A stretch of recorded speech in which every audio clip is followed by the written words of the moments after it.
Welcome to CSIS Online.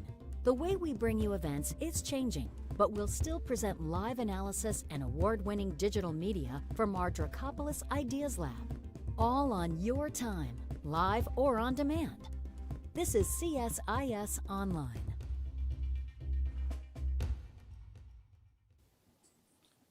Good afternoon, everyone.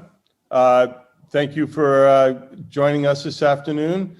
And this afternoon, we'll be discussing the recent Multilateral Cyber Action Committee report, along with CSIS, on Western and Chinese technology decoupling and particularly its implications for cybersecurity. I'll make the point that this is the first rollout here in the US of this report, but as I describe what we refer to as the MCAC and its composition, we expect that additional rollouts will occur in other areas of the globe, including Europe and Japan. My name is Greg Rattray. I've had the privilege of serving as the co-director of the MCAC, along with Jim Lewis of CSIS. A little bit about what this Multilateral Cyber Action Committee is. It is a global body in the sense that we have people from all over the globe. In our terminology, those nations that are aligned on a rules-based, open internet, Western orientation. People from the U.S., from Japan, from across Europe and Israel, and it's a group of relatively senior leaders, both from the government and the private sector, including former government officials, that are concerned with maintaining the cybersecurity in line with those values. The first topic we decided to study was this very structural, crucial issue of how the technospheres that we work in and therefore need to do cybersecurity in are evolving, in the notion that is not an original idea by the MCAC, but it's focused particularly on the cybersecurity implications of how the Chinese evolution of a technosphere relates to the West and the technosphere in the West, which is not so much a singular coordinated entity. And the speakers will get much more into that. One of the things that we dealt with, as the world has dealt with it in the last 5 or 6 weeks, is the situation in the Ukraine. We discussed it at depth with the committee just a week or so ago. We decided that we believe the report that we're issuing is very important in terms of describing structural characteristics of the decoupling and what it means for cybersecurity. We feel like the report's recommendations still hold, but we do very much recognize that the moment in the Ukraine and how the situation evolves will probably have an impact on some of the phenomena that we are going to discuss today. With that, I think I'll turn to introductions of our two speakers. We're very lucky this afternoon to have with us two MCAC steering committee members, both of whom are deeply involved in the substance of the report that we are issuing today. We'll begin with Admiral Dennis Blair, who's currently the Knott Professor of Practice at the University of North Carolina. Admiral Blair had a very distinguished career in the United States Navy, culminating as commander of the Pacific Command, as well as serving as the Director of National Intelligence in the Obama administration, and currently serves in multiple board and advisory roles for both corporations and not-for-profit organizations. Our other speaker is Harte Coviello, one of our most renowned cybersecurity industry leaders, particularly from his role as executive chairman at RSA, but being very involved as the industry moves forward, serving on boards and as an active investor in cybersecurity. So they'll both bring a lot to the table as we discuss the report, and also MCAC's plans to be action oriented and plans for advocacy around both of our recommendations. So with that, sir, Admiral Blair, I'd have you begin. Thanks very much, Greg. And I will summarize the insights and the recommendations from the study. As Greg said, one of the most powerful trends in the information technology and communication world is this division of the world into two different technospheres, one centered on China, the other including the advanced Western democracies in Europe and Asia. And if you would bring up the slide, please, Ian.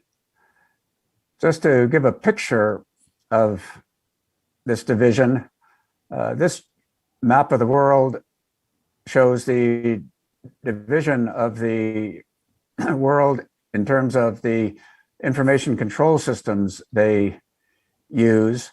And it's a pretty good surrogate for the overall decoupling in software, in hardware, in internet standards, which is becoming increasingly marked in the world. It's interesting to look at the Ukraine, for example, which we're very much aware of these days in this world. You can see that it falls there in Eastern Europe between the China-centered world and the Western-centered world. And in fact, that is the reality on the ground as internet coming out of Russia, internet systems such as Huawei being marketed there from China, and Western internet service providers and hardware and software all contending in the Ukraine right now. So we wanted to report on this phenomenon and how it would affect our overall mission for the MCAC, which is better cybersecurity for the United States and like-minded nations. As Greg Rattray said, that's our focus in the MCAC, but we have to deal with the big trends that are affecting this whole ITC area. In doing our study, we talked to US and Chinese companies that are attempting to work across this decoupled structure and trying to understand the effects it might have on their operations. We talked to both Chinese and Western companies that are involved in manufacturing, in financial services, in social media. And what we generally learned was that these international companies are operating really two separate information systems, hardware and software. They use Chinese hardware and software systems in China. They use Western systems outside of China. And they have to tailor the means to pass information back and forth between their internal company systems in order to pass information from one of these hardware software systems to another. And they are very much worried about the security of their company information in both Chinese and Western systems. Now, many of us have been involved in various aspects of the IT revolution for decades, and I think all of us in the early days had hoped that perhaps this would be an area of cooperation and mutual benefit for the entire world, including China and the West, and that it would increase the mutual engagement that began back in the late 1970s when China opened to the West. But unfortunately, we are saddened by the strength and the direction of the current events. Let me have the next slide, please, Ian.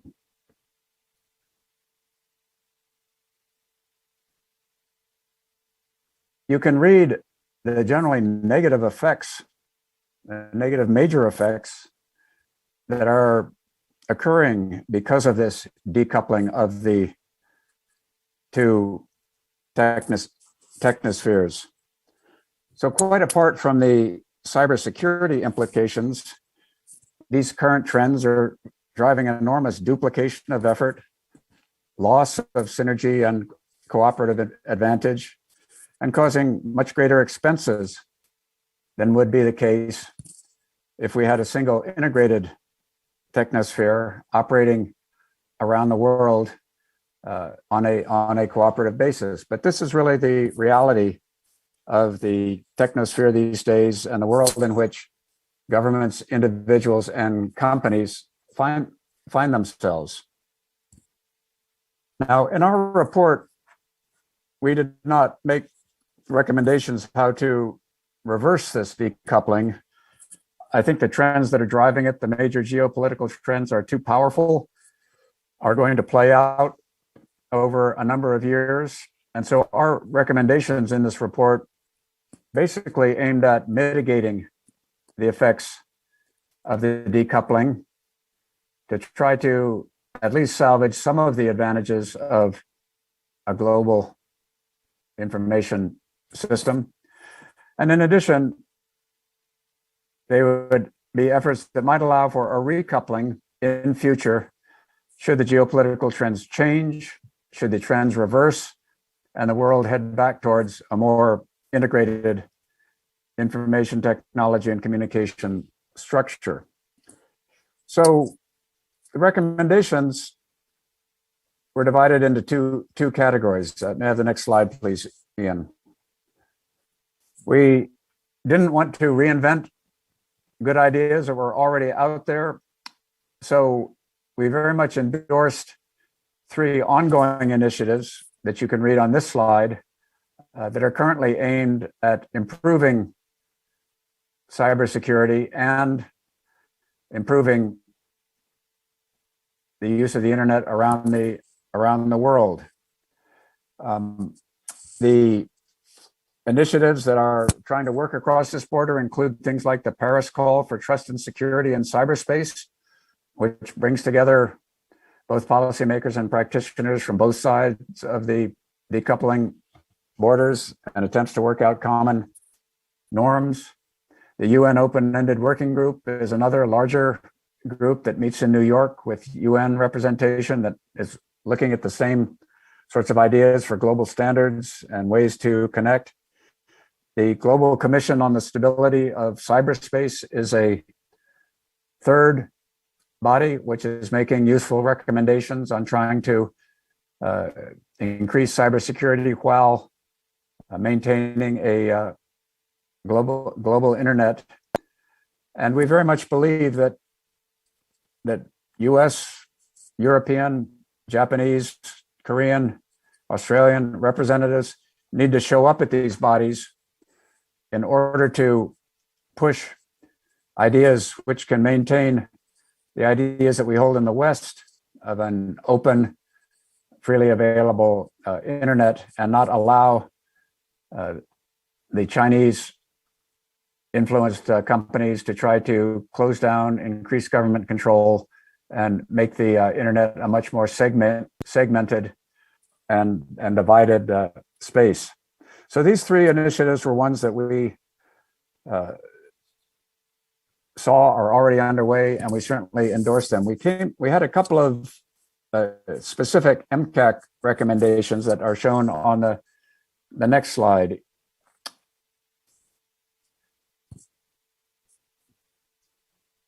On that first recommendation, we believe that cybersecurity collaboration among like-minded governments and private sector companies in the West has to be more than just simply linking certs when crises happen. And unfortunately, that's the reality of what our international cooperation is in many sectors at this time, and the cooperation between the government and the private sector within individual countries, much less between individual private companies and other governments, is much weaker than it should be.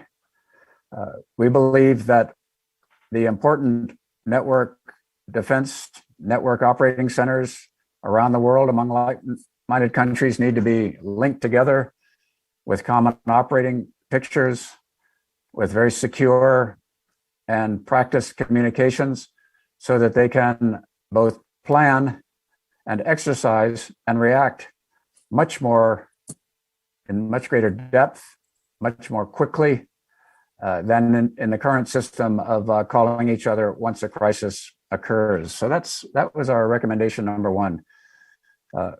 Recommendation number 2 is that we need a much more integrated Western effort to examine, certify, and communicate best practices, best technologies, best hardware and software available on the Western initiatives like software bills of materials for both hardware and software that actually certify the quality and the security standards of specific systems is a good initiative along this regard.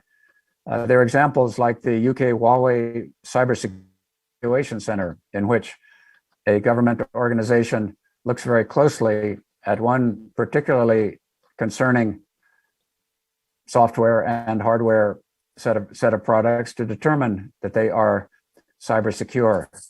The Microsoft Security Transparency and Security Centers, which Microsoft on its own initiative has placed around the world in order to address concerns within countries about security and to gain insights and improvements which they can use to keep their Microsoft products, which are so ubiquitous, secure, is another example. So our second recommendation is that we really need to strengthen and expand these efforts to ensure that hardware and software systems are built to the highest cybersecurity standards, that we don't duplicate our effort in checking them out, and that we exchange information on problems as we encounter them and fixes as they are discovered. So these 5 recommendations are the heart of what we put forward in this study. 3 that are already in progress, recommended by other bodies, and 2 that we think need to be improved. And in conclusion, let me say that the MCAC believes that these Western efforts to limit the extent of decoupling are worthwhile, and we should try to limit it as much as we can, but we need to deal in reality of its power, and we need to work together to mitigate the cybersecurity risks in a decoupling environment. And that we should rededicate ourselves, our objective, to an objective of continuing a stable, safe, vibrant, productive cyberspace, even if there are 2 technospheres within it. So let me now turn it over to Harte Coviello in terms of where we're going from here. Harte? In Harte, I was just going to jump in because I neglected to do something when we got started, which is to encourage the audience. There's a feature where you can drop questions for the panelists in the interface that you have as you watch us. We very much want you to do that. We can carry on a conversation with myself and the 2 panelists, but I'd prefer to channel areas of interest and thoughts from the audience. So please do that. So Harte, as probably our biggest advocate for the Multilateral Cyber Action Committee to be action-oriented, over to you. Thanks, Greg, and thanks, Admiral, for that great summary of our report. You know, we need to look no farther than the horrific consequences of the Russian invasion of Ukraine and all of its attendant suffering. But to also realize the unintended consequences globally on political and economic stability. To our collective, notwithstanding our collective abhorrence to the human suffering, when will we learn that this is truly an interdependent world? Actions do have consequences. Further, and unfortunately, what we are seeing is the first true digital war. For good and ill, people and nations will learn from this and what is going on. For ill, the power to use technology as a weapon of war, physically and economically, is again all too apparent. The need for peace-loving nations to better defend themselves should all have become crystal clear. What's also apparent is the lack of norms of behavior, as Admiral Blair outlined in our report and the need to have those norms. Interdependence means allowing cross-border data flows that are secure and private. And the two technospheres actually mitigate against that ability. And Western leadership just cannot fall behind on technology if we are to protect our intellectual property and the free flow of data. It's clear we must collaborate on collective defense, and that is at the core of what MCAC is trying to achieve through its advocacy. What's also important for trust across the world in the technosphere of the West is that we have transparency of our technology, that it is open and that people can understand what's in it and how it operates. That's why our next behavior will address things like norms of behavior. Norms of behavior in the physical world have had decades to develop. We've only been in this digital transformation for roughly a 20-year period. So it should be no surprise that we don't have established norms. We need to get there. When we get there, if people don't operate within those norms, we need to have an ability to have consequences for the people that are not adhering to these norms of behavior. That's what our next paper will try to address. Now, as we began our advocacy work, we realized that we're not the only advocacy group. And we realized also that to get coherent and concentrated action, that we needed to reach out to other advocacy groups like ourselves so that we could speak with more of a collective voice. So we have begun collaboration with the Cyber Threat Alliance and the Global Forum on Cyber Expertise Foundation to ensure that we, as much as possible, speak with one voice in our advocacy. We're also very, very heartened to know that the Biden administration, the current administration, has some of the top talent we've ever seen in government trying to work the public-private partnerships that we have longed for a couple of decades now. So having Jen Easterly at the Department of Homeland Security, Chris Inglis as the National Director for Cybersecurity, and Ann Neuberger in the White House and the Security Council, I think is extremely important for our ability to move forward, not only in our own defense of critical infrastructure, but to work collaboratively around the world to achieve stronger cybersecurity. Their work in terms of implementing the Solarium Commission and their work with the JCDC to create a true public-private partnership is paramount, and we will work closely with them to further their aims by reaching out to private company CEOs in critical infrastructure, technology company CEOs, to make sure that a true public-private partnership can result in a much better defense of our own critical infrastructure and be a model for the rest of the world that we can take to other countries, other like-minded countries. So that is what we have planned, and that's what we have in store. And I thank you all for attending this afternoon, and now I'll turn it back over to Greg. Thanks, Harte. We've already got one question that's come through to me from the audience. Again, I'd like to have more of that. So please, hopefully the topic and the remarks have prompted some questions or even comments in your mind. I'm going to turn to the question we have in just a moment, but I first wanted to make a comment about my own experience and ask the other Admiral Blair and Art, who I work closely with on the MCAC in general, but also on the study.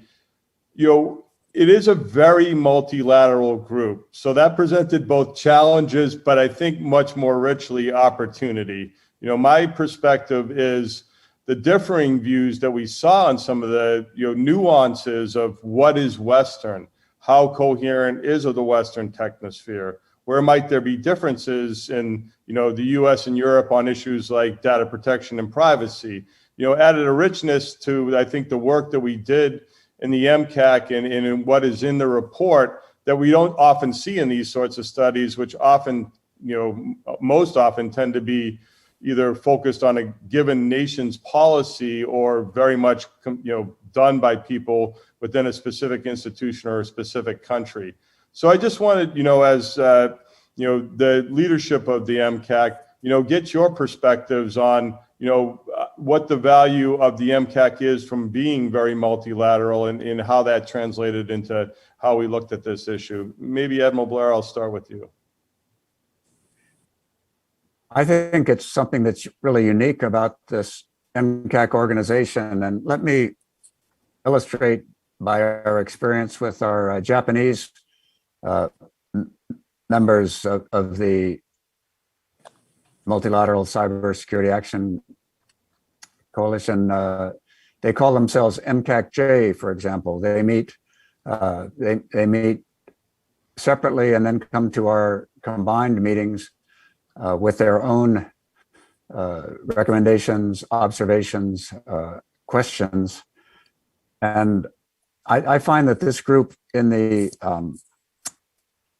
in this public-private cybersecurity setting is very strong Japanese participation after times when, in many cases, the Japanese participation in groups like this have been pretty passive and just waiting to hear what other people say. They're coming across with ideas, concerns about things like transoceanic fiber cables, concerns about specific sharing of information, both on the government side and on the private side.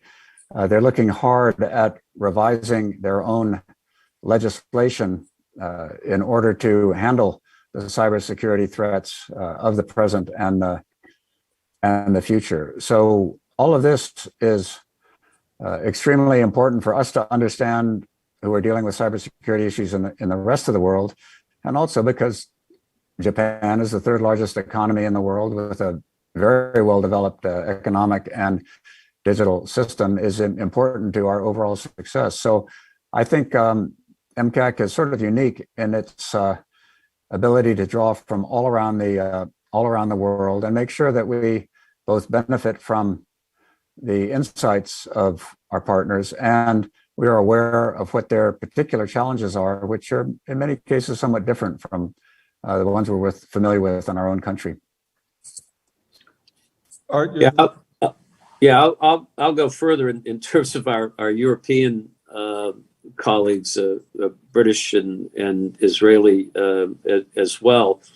And there's an absolute different economic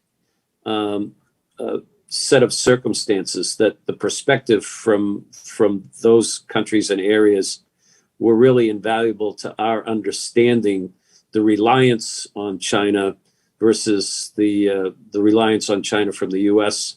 From an economic standpoint and from a trade standpoint, and the use of technology. But given my background in cyber, I was keenly aware of just how much risk to intellectual property exists from companies from all over the West doing business in China, and how important it was to understand the economic ramifications of having this kind of engagement. So there were always great insights from our partners.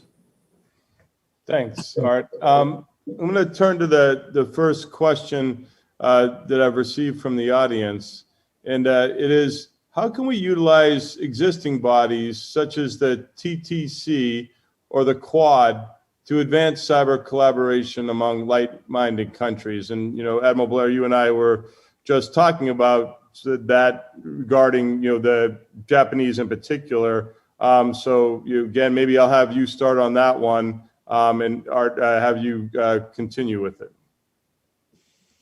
That's a very good question. My experience in dealing with complex international issues like this is you have to have at the top level a policy drive that is aligned on objectives and that translates into pressure on both government and private companies within each country. So when 4 heads of state get together at a Quad summit, or Sherpas get together at a G7, followed by heads of state, that provides good inspiration, good objectives, gives permission to work. But then you've got to get down to the level of where stuff actually happens, where experts on cybersecurity are exchanging information on what are the no kidding specific coding areas that are posing a threat. What sort of patching can be done? Who needs to be identified for purposes of attribution, and what are you doing about it? How ubiquitous is the use of a particular, you name it, Log4j, Microsoft, SolarWinds, kind of a system that really needs to be cleaned out. And this is the area of technical that has to exist across countries to be put into action very quickly as these threats double and triple in seconds and minutes. And so I think that the existing international bodies are extremely important, but what I've noticed is there's a deficit in translating those good intentions, those communiques, those PowerPoint briefings at high levels down into no kidding international capacity to plan ahead of time, to practice their procedures that would happen in case of a crisis, and then in the case of a crisis actually making a difference. So as I said in my remarks, right now we have internationally linked certs, which is wonderful, and it's a good start, but we have to get down to the sort of public-private international cooperation, which can stay ahead of the hackers that are sheltering in Russia, that are sometimes sponsored by China, that are certainly heavily sponsored by criminal organizations, so that the world that wants to use the benefits of the IT revolution for positive purposes can enjoy those benefits and not be taken advantage of. So look, when we talk about norms of behavior, what are we really after at the end of the day?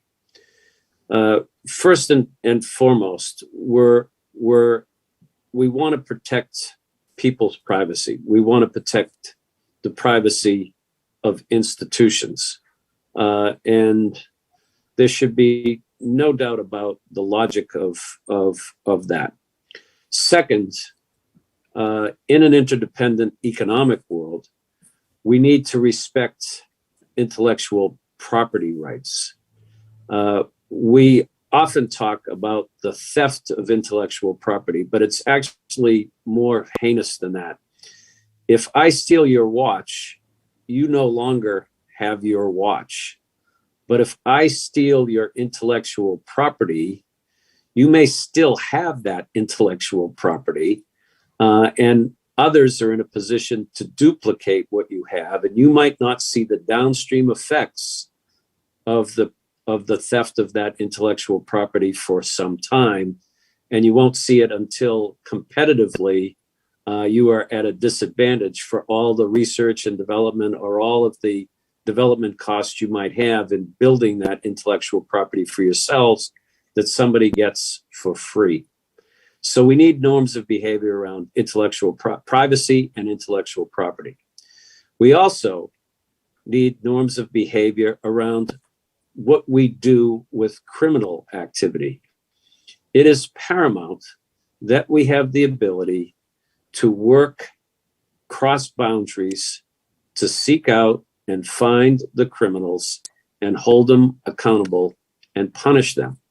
And to the extent nations do not subscribe to these high-level norms of behavior, and we will articulate them in more detail as we go forward. To the extent nations don't, we have to call those nations to account far more effectively than we have in the past. We also have to look at rogue behavior around attacks on criminal infrastructure, and even the potential and ability to have an attack on critical infrastructure that might be lying in wait until a time when a nation or some hacktivist group decides to take advantage of their particular position within critical infrastructure. That also means having much better defense capabilities. And that's why the public-private partnerships that we're advocating and the work being done in the administration needs to be scaled out, and we need to be able to replicate it with our allies and like-minded countries. Thanks, Harte. Looking at the next question, and is also describing a bit about how companies operate across the next technospheres. I'm going to actually, read the question, provide a few thoughts of my own from one of the companies that Admiral Blair has already mentioned, and then, Harte, I'll probably have you answer the question first. The question is, what does strengthening technology transparency mean at an operational level? But, the Admiral mentioned in some of his remarks about, this was one of our recommendations, in that there are real operational instances of this. And I'm thinking particularly of Microsoft. I had an opportunity, it was probably 4 years ago, to be in the Microsoft Security Center in Beijing and watch how Microsoft has evolved the technology transparency process at the request of the Chinese in order to be allowed to operate in China, which is requires a designate a center, a lot of procedure investment by Microsoft, but I thought a very thoughtful process by which the code with which they were putting in the products that they were then using and selling to Chinese companies was vetted by the Chinese. So there may be other great examples of how to do this operationally, but I think what Microsoft has done for the reasons of providing governments and other stakeholders a belief that what they're bringing to market is gut transparency allows operations across the technospheres. And Admiral Blair, maybe in your remarks we can talk a little bit not just about transparency, but other industries, not the technology industry that gets caught between the two technospheres. But Harte, again, as a technology and security leader, and I know having dealt with this particular cross technosphere issue yourself in a corporate leadership role, maybe your thoughts first, and then over to Admiral Blair. Yeah, so a lot of the technology, security technology, especially around encryption, are based on open standards in the West that have been vetted, that people can get at and use. When you go to China, you have to use Chinese encryption that is far more open to the eyes of the Chinese government. So when we talk about technology transparency, it's making sure that the technology is fit for purpose, that there are no backdoors, that there are no bugs that aren't being patched on a regular basis, and that the technology advantage is not being pushed by a particular country's agenda. And that's really what we're talking about. So in some of our workshops, when we talk to industry representatives, beyond the technical side of cybersecurity and of the separation of the technospheres, there were some real policy conflicts that these companies were caught in. There was one automobile manufacturing company we talked to, for example, and as everyone knows, companies now gather large amounts of data about their customers in order to assist them with if they have a breakdown, if they're in an accident, if there is some developing problem with their car that needs to be fixed through a recall or through repairs. So just automobile companies are gathering large amounts of data about all of us. So if there's an international automobile company that is making and selling cars in China, it is gathering a lot of data in China. Now, the rules of China say that that data has to be made available to answer government questions whenever it wants, government security services and others. If an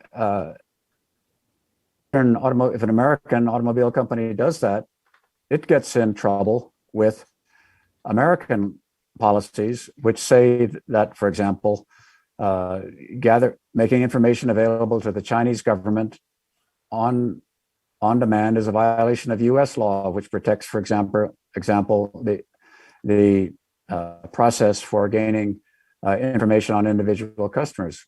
What do you do about a Uyghur who buys a Western vehicle? Do they follow Chinese law, which says they have to provide navigation data wherever that car goes, or do they follow U.S. laws, which say that they are not allowed to provide information to the Chinese government to assist in oppressing a minority within an ethnic group within China? So, in addition to technical problems across the technosphere, there are also these policy problems, which are very much a part of these decoupling of the technospheres. And we didn't talk a lot about them in our report, but these are one more instance in which we need to find ways to mitigate the disadvantages of these of this decoupling phenomenon, to try to find the right path, and then, of course, to take into account the privacy traditions and concerns of the different Western countries, whether they be European or Japanese. So this becomes a very complex problem very quickly, with legal ramifications as well as with the technical ones that we spent our time on. Thanks, sir. And I'll just add, in this, we did a series of workshops and we focused on the automotive industry, the finance industry, and the technology industry. And we also saw sort of very different approaches in the ability to operate across technospheres in those industries. So you highlighted some of the nuanced issues for the automotive industry, but manufacturing in general, I think, had found in both directions much easier to cross the technospheres than the technology industry and the banking industry, which is my own personal experiences with, sort of in the middle, very hungry to create a global financial system, but being worried about the technology implications and rules in different jurisdictions. Also, your last remark about trying to mitigate some of the downsides of decoupling leads us to the next question. The next question is, by isolating the Russian internet, do we disempower journalists and activists who can't educate the Russian public about the war in Ukraine? How to reconcile the need for decoupling with the need to educate? And I'll give an anecdote from an experience on this particular topic. I had the opportunity about a decade ago to serve as ICANN's chief security advisor. And I got reached out to in the current situation by the internet multi-stakeholder community. ICANN was actually requested by the Ukrainians to pull the Russian country code domain off the internet. And for the reason sort of in the question, they said, no, that's not our role. There are Russians that need access to the internet, including to have a vigorous debate about what is happening.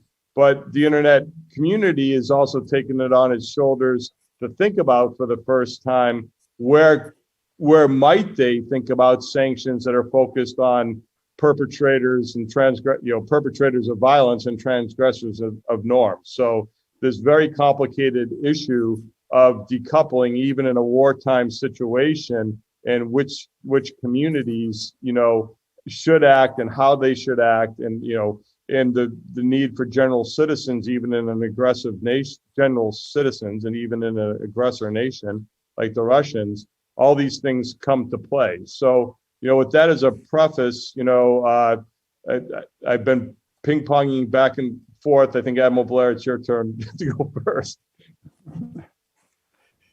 Yeah, no, that really feeds into this question of what we all thought was the advantage of the internet was it would make information freely available around the world.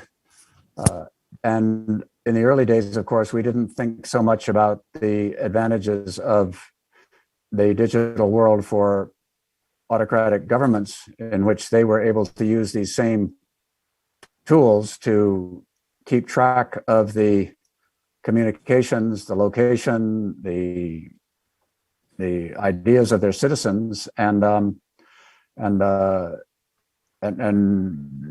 punish them for saying the wrong thing, thinking the wrong thoughts, putting them out there. So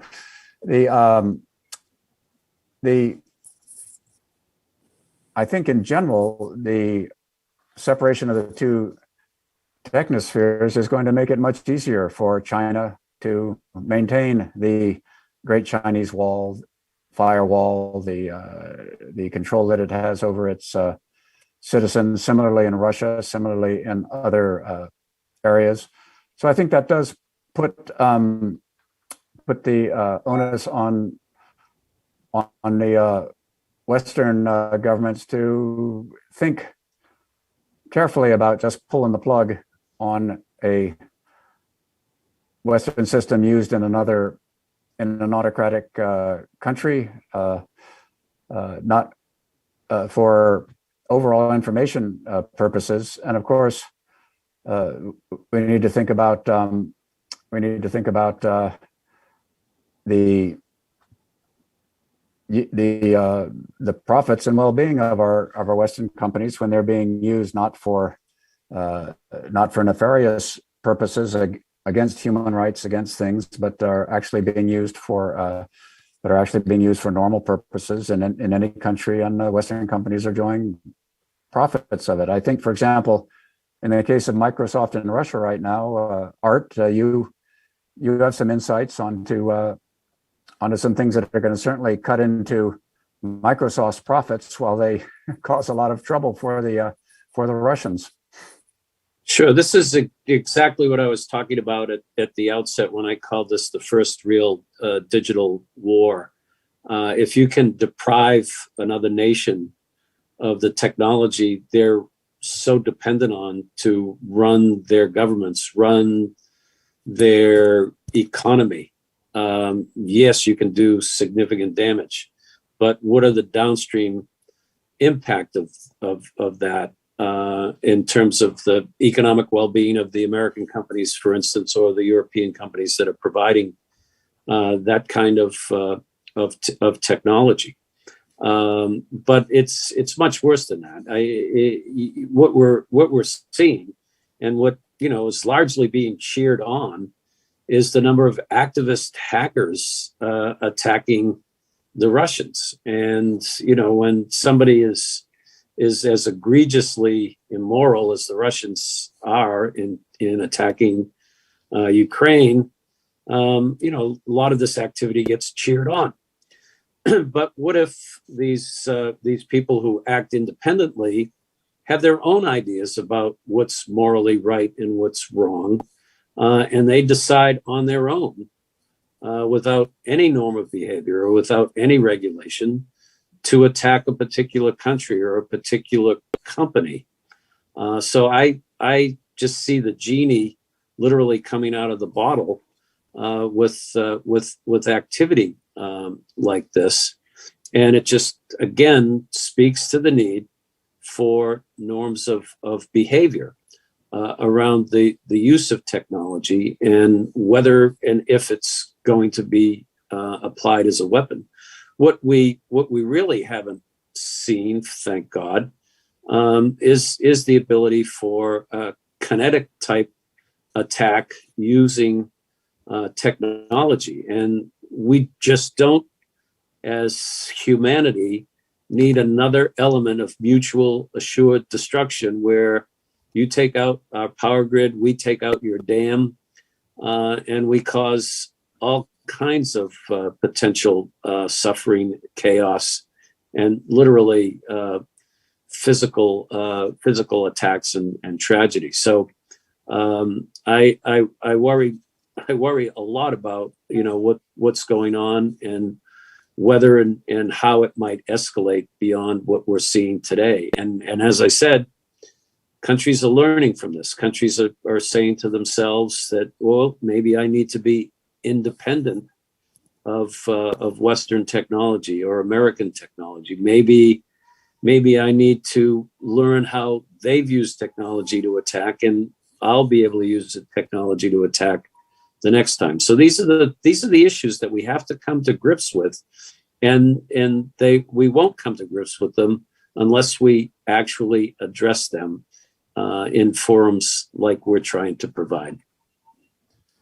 Thanks, Harte. And particularly the remarks you were making about how other countries are looking at this competition and the potential sort of movement away from each other of these two technospheres. I mean, something that we discussed as we built the report quite a bit was, the non-aligned, right? So India's between, making choices right now in the Ukraine-Russia conflict, sort of navigating, where they're going to come down. In the case of the technospheres, similar sorts of choices.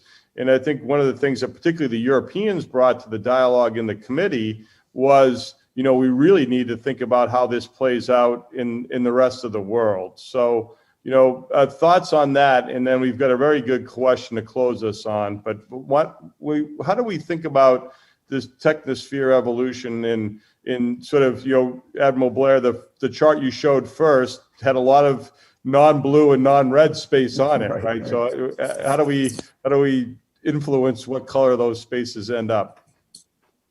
Well, I think, and this is not something we put in the report, but it sort of flows logically from it.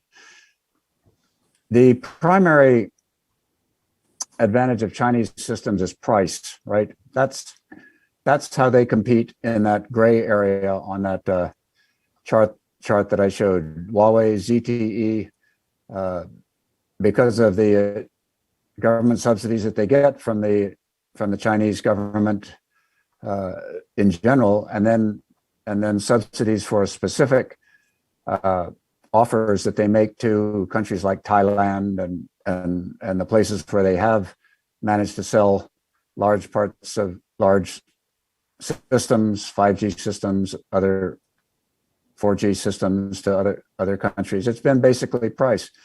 I mean, their 5G software is pretty buggy. If we just look at the Hong Kong Huawei Center reports of the last several years, it's pretty lousy software compared to what you get from a Nokia or an Ericsson. But if the price is right and if the performance is good enough, then that's very attractive to many countries, and they're perfectly willing to allow large data exfiltration from that system, going back to Beijing, as has been exposed many times from African countries and others that have adopted that kind of software. So part of the competition is price, and I think the non-Chinese companies, the West, need to do some serious thinking about